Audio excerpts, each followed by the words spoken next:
আপনি ছলে বলে কলে কৌশলে মনোনয়ন নেবেন এবং মনোনয়ন নিয়ে আপনি আপনার যে অর্থবিত্তের মালিক হবেন। রাজনীতিটা ব্যবসায় পরিণত হয়েছে এবং বস্তুত রাজনীতিটা এখন ব্যবসা।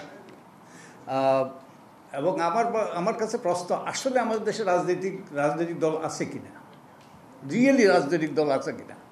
আমাদের কতগুলো দল আছে যেগুলো একটা ব্যবসায়িক সিন্ডিকেট। তারা টাকা পয়সা সংগ্রহ করে বিভিন্নভাবে এবং বিভিন্নভাবে সংগ্রহ করে তারা নির্বাচনী বৈতরণী পার হয়, তারপরে তারা যা করার করে। এই পর্যন্ত যাই হয়েছে। তো এইগুলিকে আমি রাজনৈতিক দল বলবো না ব্যবসায়িক syndicate or some sort of A syndicate বলবো।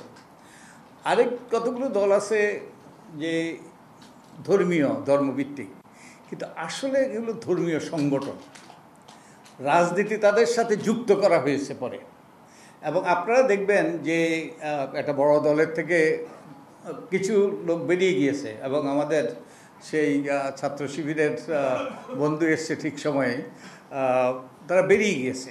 কেন বেরিয়ে গিয়েছে? তারা সংস্কার চেয়েছে, তারা পরিবর্তন চেয়েছে, কিন্তু মূল দল পরিবর্তন করতে পারে নাই। কারণ এখনও বলছে তারা পরিবর্তন করতে পারবে না, কারণ এটা মূলত ধর্মীয় সংগঠন, রাজনীতিটা উপরই এক্সট্রা। সো আমাদের দেশে আসলে রাজনৈতিক দল আছে কিনা, যে একটা গণতান্ত্রিক স্বচ্ছ দায়বদ্ধ রাজনৈতিক দল আছে কিনা, সেটাই আমার কাছে মৌলিক প্রশ্ন। আর আমি কিছু তথ্য আপনার সাথে, আপনি বলছেন দুই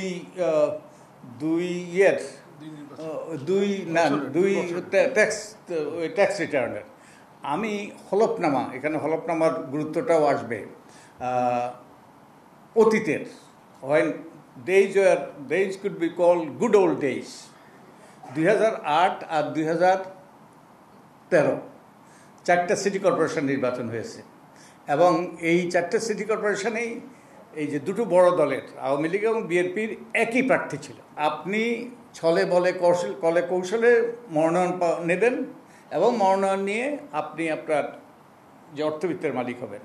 অর্থাৎ রাজনীতির সাথে যে জাদুর কাঠি যুক্ত। তো এটা আপনি কিভাবে সমাধান করবেন? এটা যদি সমাধান করতে না পারেন তাহলে তো সহজ হবে না। আর এখানে হলো এই হলফনামার যৌক্তিকতা, হলফনামার গুরুত্ব। আর হলফনামার গুরুত্ব আরও বাড়বে যদি হলফনামাটা যাচাই বাছাই করা হয়। যাচাই বাছাই করা হয় নাই অতীতে, আমরা এবার প্রস্তাব করেছি, কিন্তু দুর্ভাগ্যবশত এটা ওই যে আরপিওতে অন্তর্ভুক্ত হয়। তবুও বেনামে রাখে, তবুও এটাও আপনাকে দেখালাম তো। হ্যাঁ, 10 গুণ আছে, তবুও তো দিস শোজ দি ট্রেন্ড। আর ওই যে আপনি ইন্ডিয়ান সুপ্রিম কোর্টের রায় দিয়েছে যে হলফনামার ব্যাপারে। আমি আপনাদেরকে একটা আমার কাছে, শেষ করতেছি। ওকে, বলেছে